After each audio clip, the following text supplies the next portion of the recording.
World Trade Center.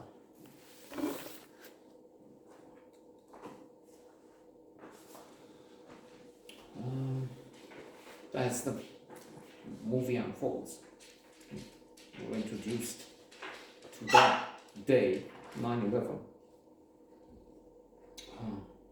Which will forever stay in the history of America, of course, and the world.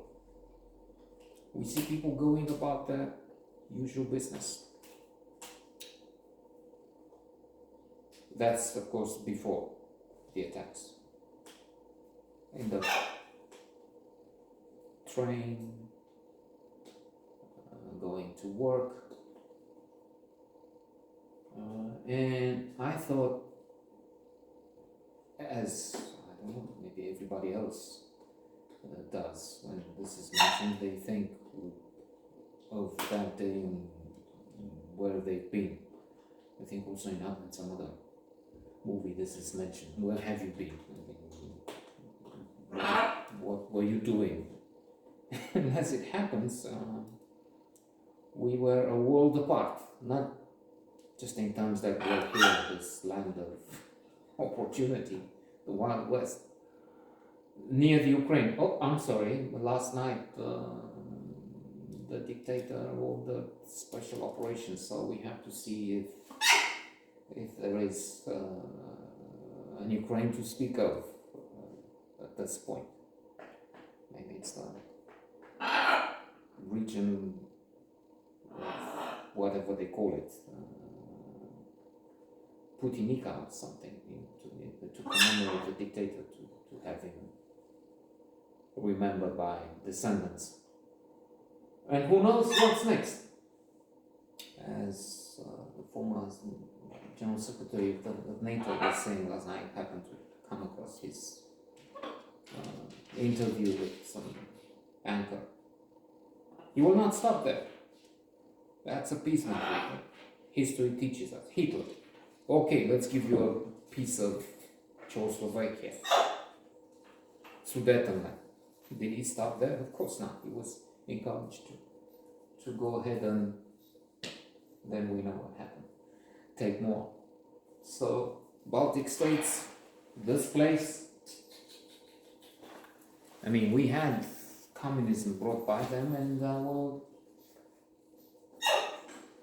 have the consequences for a long time yet, because we still have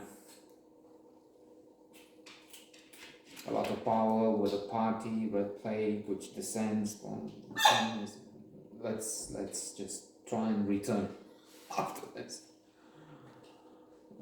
offline banter. So, a world apart, I was saying. We were in the middle of the country. Rishnov, Rosanna. But also in the middle of nowhere in some. But it was on TV because now we're connected. It was unbelievable. I remember. I had construction workers in the house, and I was telling them, I think they were less connected. It's a place which lives at its own pace, or used to, probably to some extent, even does, still does. And thus they wouldn't really, America, New York, something happened there with these buildings. It's true that people were dumb, and dumb in the sense of this had such an effect that you couldn't think straight anymore. And to return, we watch it unfold.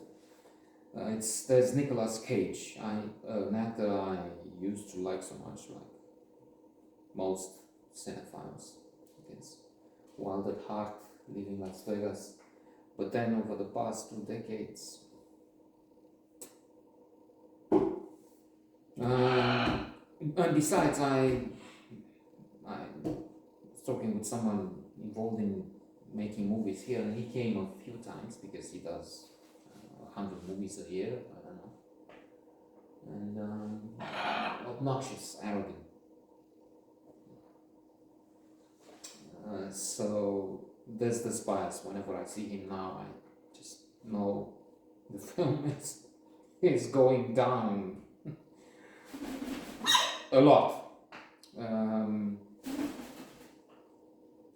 So there's his presence, but otherwise it's compelling. You need this Port Authority group of policemen who goes to try and watch without having any plan, nothing of the skill, and they see it, and so and they get trapped. And it's terrifying. Oliver Stone, I forgot to mention that. And such a cataclysmic event, 9/11.